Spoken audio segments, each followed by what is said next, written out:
Okay, we'll take one. Two more. I'm hesitant to ask it, but I'll take a chance. I think it is commonly felt that charter schools are competitive, that it is a competition to the established public schools. And could you dispel that, or could you,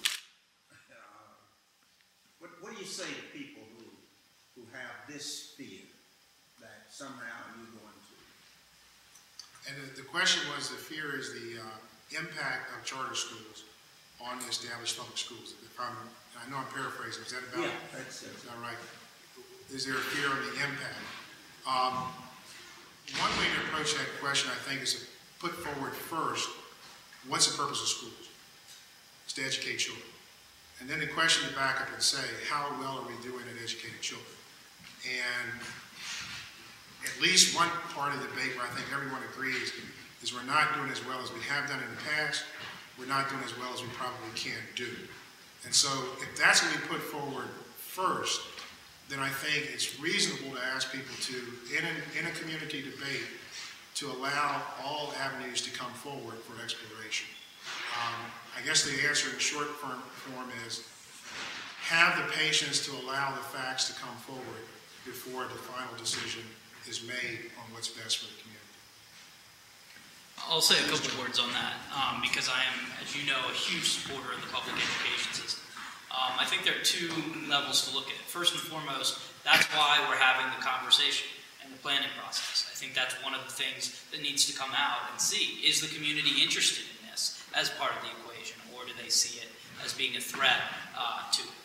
Second, I think is very important for me when I evaluate plans. When I hear there's competition that is a negative competition, there's competition that's positive that pushes towards quality. I happen to be someone who's very critical of a voucher program that is literally taking resources out of the public system into the private system versus those that keep the resources in a public space where people have access to that regardless of say, their income or other things. When I look at it, I think of whether you call it charters or say a magnet school or a virtual school that already exists. We cannot in the 21st century have a sort of mass-produced factory approach to education. Not every kid learns in the same environment. My brother and I are examples. We're both pretty smart guys. I could take standardized tests in the womb. It was just one of those things I could do. I could learn in a classroom with 200 people in it. It was just something that I could do. My brother was just as smart. He really benefited from a small classroom. He benefited from more applied learning. He went on to get better grades than me at Notre Dame. And you know, the issue was that we learned in different environments. And I think when we look at both some of the needs of education reform in terms of how much mandating we've done that I think has choked out some of the public schools' ability to allow a flexible learning environment. I think what we're trying to do is offer a situation where we don't assume that every child learns the same way. And that right now within the public school system too often, there's only one offered way to learn. Those who have the resources can have choices. But not those who are outside. To me, I think first of all, it has to be a conversation in the community, and if the community doesn't want it, that's noteworthy. Second, it has to be resources that remain within the public sphere, i.e. any child has access to it. And three, I think it's about trying to create a variety of learning environments that reflect both the fact that different kids learn differently, and the fact that we have a variety of things like career and skills training. One thing to note on this, I think we've had too much emphasis in the past on college admission as the only definition of success for a child.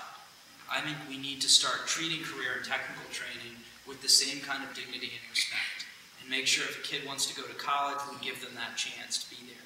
But if they want to learn a trade, if they have a set of entrepreneurial skills or artistic skills that may not reflect that, we want a school system that reflects that, a public school system that reflects that. And I think in these conversations, when we ask people, the genius, the wisdom that we find from parents, from children, from educators, from business owners, as all being part of that process, I think the end result is one that won't be antagonistic, but will be synergistic. I guess you can take another question if anyone has a question for the Congressman. I can also try to give a shorter answer.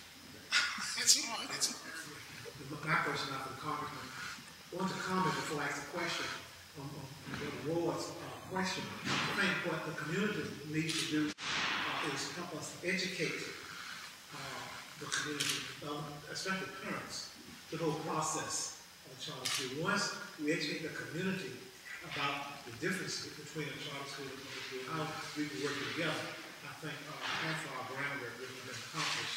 My question was, will you identify the press, please? I don't know if most of the press will be.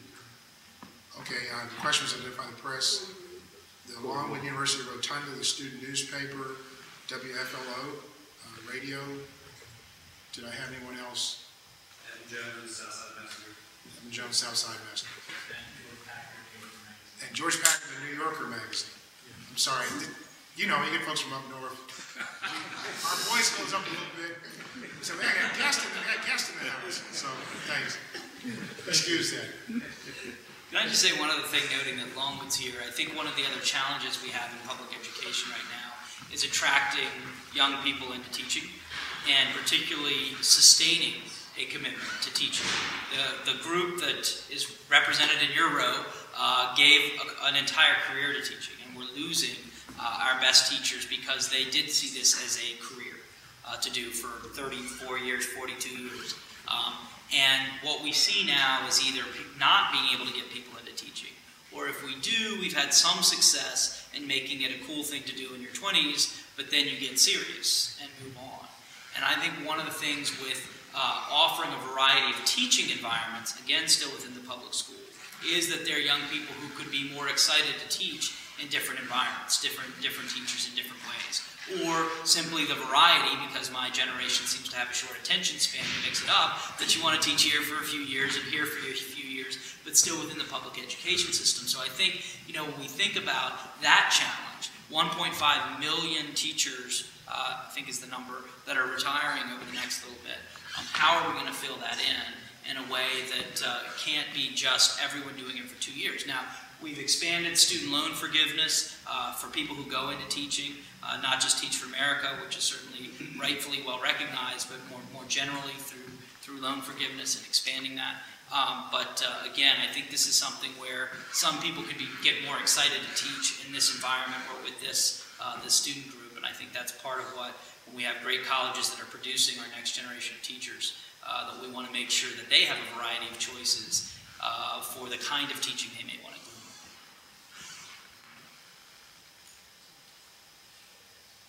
Does that do it?